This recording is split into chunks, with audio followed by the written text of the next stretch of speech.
infection that will spread. So when you wrote in your book, you said when you were confused about what you wanted to do with your life, Right. Your mom said, "Follow your bliss." Right. Yeah. And so, what gives you the greatest joy Right. now that you presumably have followed your bliss? Yeah. My mom's advice to follow your bliss was advice she cribbed from a guy named Joseph Campbell, who was a professor at Sarah Lawrence.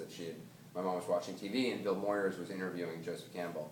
So I'm glad my mom wasn't watching Montel Williams, because I don't know what sort of advice she would, or Maury, if she would have advised me to get a DNA test or something like that. But it is good advice, and yeah, I mean, I realized, the first story when I made that when I had a friend make that fake press pass, and I borrowed the camera, and I snuck into Burma.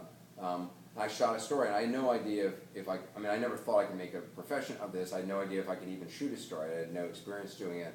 But I realized, in the act of doing that, I realized this was my bliss, that there was something about being in this place that not a lot of people in America certainly care that much about, in Burma, or know much about, and being with these kids who are literally living and dying and fighting in the jungles to make their lives better against this horrible government in Burma, and to be able to be there and listen to them and have them talk to me and then craft their stories and craft what they said into a story. I don't know, there's something about it that I just found, this is what I love to do, this is what I want to do, and this was my bliss. And then it became a question of how do you actually get a job in that, and that was more difficult. But I'm so lucky that I was able to focus on that at age 23 and realize, wow, this is what I really love, because I had no idea up until then. And I talk to people now who are my age and still don't know what their bliss is and what it is that really they're passionate about. So your advice would be just get in and try it, do it. I guess so, yeah. I mean, I try not to give advice because I sort of feel like I'm the last person in the world who should be advising others on anything, because, I don't know, I'm still trying to figure things out myself. But I do think you should, if you can figure out what you're passionate about and figure out a way to make that a profession, then you're very lucky indeed. Anderson, who's been your most interesting interview? Most interesting interview? Wow. Certainly, from in the world of celebrity, there's tons of people I've interviewed. Just recently for 6 Minutes, I interviewed Lady Gaga and Eminem, and they're both really fascinating people, complex people, and incredibly accomplished and incredibly talented.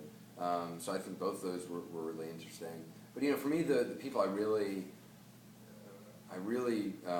think about who I've interviewed, and I think about them, even now, many years after I interviewed them, are people whose names you wouldn't even recognize, who've lived, who've faced obstacles and have figured out ways to overcome them. There was a woman named Angela in Congo. In Congo, there's a horrible sexual violence against women. There's a war that's killed millions of people over the last 10 years that very few people know about. There's a huge percentage of women who've been raped and gang raped, and horrible things done to them. And this was a woman who had been gang raped by 6 soldiers who had horrible things done to her in front of her entire village, in front of her family. Her family members were forced to participate at times. And she was cast out by her husband after the rapes because he was afraid she was HIV positive and was ashamed of her. And now she was struggling to find a way to live, and yet she was waking up every day and living this life of dignity and holding her head up and trying to care for her kids. And she's somebody who, she was a very simple person, but had this horrible thing happen and was living this life of honor. And I find somebody like Angela extraordinarily moving, and somebody I think about to this day, even though it's been now 3 years or so since I interviewed her. You stay in touch? I don't. She lives literally in a hut in the middle of nowhere in Congo, and there's no phone, there's no way to stay in touch. But there's an organization which is helping her, which I'm in contact with. But yeah, it's that's the thing. That's the really poignant thing about reporting, as you meet people come into your life, and you have this intense experience with them where you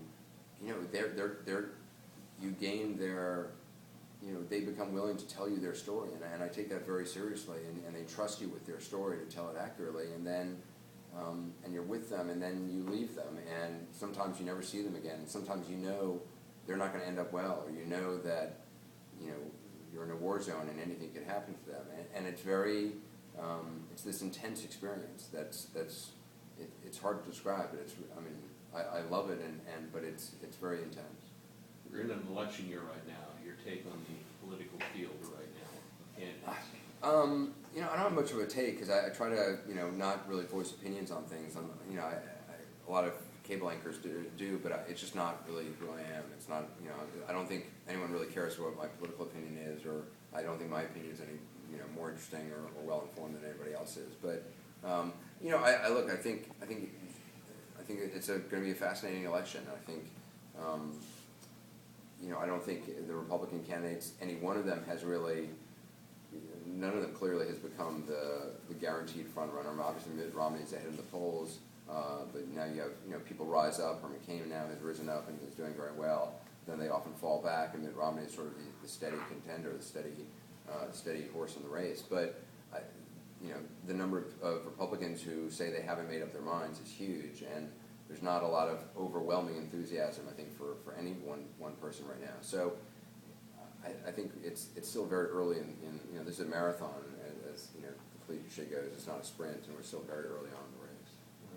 We're in an age of media convergence right now, where we've had probably more access to all different kinds of technology and so forth. Probably, I guess, in the last 15 to 20 years, mostly.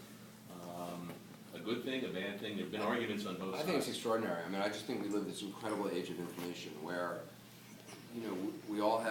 we have everything at our fingertips. Take out your mobile device and gain access to libraries around the world, or information around the world, and it's just, I remember in college having to actually go to a library and look at books to get things, and just the idea of doing that now just seems so bizarre to me.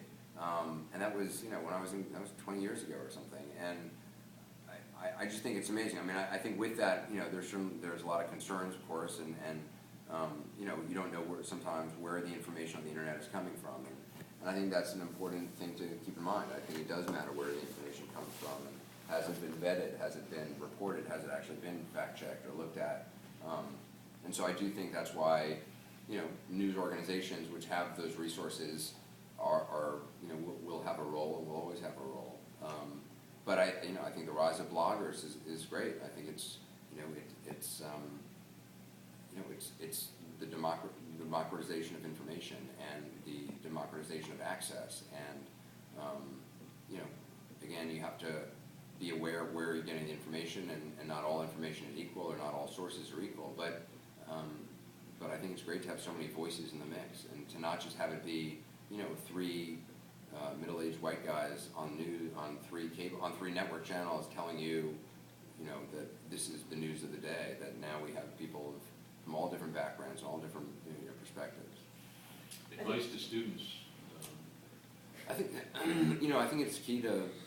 If you're interested in reporting, to find your voice, and probably in any profession, to find your voice and learn how to write in your own voice. And I think that's a difficult thing to do, but I think and critical. And also just. I think everybody kind of wants to be a celebrity these days, and thinks that it's, you get a reality show, and that there's some sort of a shortcut to whatever it is that you're looking for. And there's not really a shortcut. I think you should never underestimate the value of just out hustling and out working everybody else. Everybody's working hard.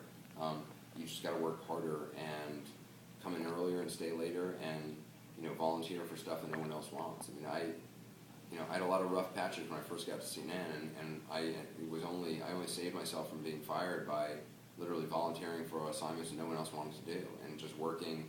I was volunteering for all the hours that no one wanted to fill and no one else wanted to take. And one day they were like, "Why are we paying all these other people, and we can pay this schmuck who's working for less and working harder?" So that's why I don't take vacation now, because there's some other schmuck who's willing to work harder than me to take my seat. Okay, with that, I think we're going to wrap up. Yeah. All right, cool. Well, thanks very much. It was really